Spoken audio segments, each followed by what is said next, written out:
Penyakit acute myocardial infarction atau AMI adalah kondisi yang ditandai dengan gangguan aliran darah ke otot jantung secara mendadak, sehingga menyebabkan kerusakan jaringan jantung akibat kekurangan oksigen. Anderson de Hill, 2021. Kondisi ini terjadi ketika salah satu pembuluh darah koroner yang bertugas menyediakan oksigen bagi otot jantung tersumbat secara tiba-tiba. Sumbatan ini dapat mengurangi atau bahkan menghentikan aliran darah ke bagian tertentu dari otot jantung, menyebabkan kematian sel-sel otot yang terkena dalam waktu singkat jika tidak ditangani dengan cepat. Acute myocardial infarction atau serangan jantung terjadi ketika aliran darah ke otot jantung terhenti secara tiba-tiba. Proses ini biasanya diawali dari penumpukan lemak di dinding pembuluh darah koroner akibat gaya hidup seperti merokok, kolesterol tinggi, dan hipertensi. Penumpukan ini membentuk plak aterosklerosis. Suatu saat, plak tersebut dapat pecah. Ketika pecah, tubuh merespons dengan membentuk bekuan darah. Namun, bekuan ini justru menyumbat pembuluh darah, sehingga aliran darah ke jantung terhenti. Akibatnya, otot jantung kekurangan oksigen.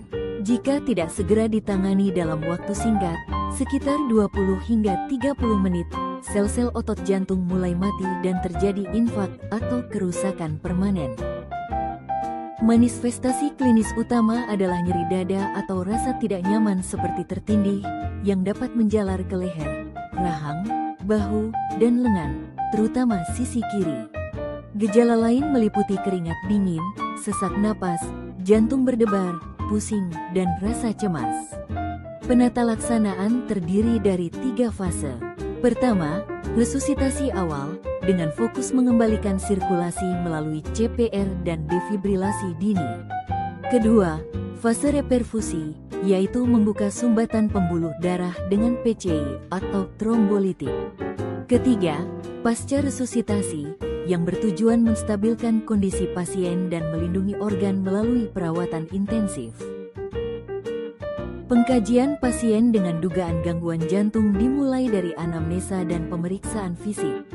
Secara subjektif, pasien biasanya mengeluh nyeri dada khas seperti tertekan atau terbakar, berlangsung lebih dari 20 menit, dan dapat menjalar ke lengan kiri, leher, atau rahang. Keluhan lain meliputi sesak napas, mual, muntah, dan keringat dingin. Secara objektif, ditemukan perubahan tanda vital seperti denyut jantung meningkat, tekanan darah tidak stabil, dan napas cepat. Saturasi oksigen dapat menurun, disertai kondisi pucat, gelisah, dan diaforesis. Pada kasus berat, dapat muncul tanda gagal jantung. Diagnosa yang mungkin muncul: 1. Nyeri akut D0077 berhubungan dengan agen pencedera fisiologis, iskemia miokard, ditandai dengan nyeri dada seperti tertindih, tertekan lebih besar dari 20 menit, menjalar ke lengan kiri, leher, rahang, tampak gelisah, meringis, keringat dingin. 2. Penurunan curah jantung D0008 berhubungan dengan perubahan kontraktilitas miokard ditandai dengan takikardia, perubahan tekanan darah, sesak napas, tanda gagal jantung, edema paru, distensi vena jugularis. 3. Perfusi perifer tidak efektif D0009 berhubungan dengan penurunan aliran darah ditandai dengan pucat, akral dingin, CRT memanjang, penurunan saturasi oksigen. Intervensi dan evaluasi nyeri akut. Pada nyeri akut, intervensi meliputi teknik relaksasi dan kolaborasi pemberian analgesik. Implementasinya, perawat membimbing pasien melakukan napas dalam, memantau skala nyeri, dan memberikan analgesik sesuai instruksi dokter untuk mengurangi rasa nyeri.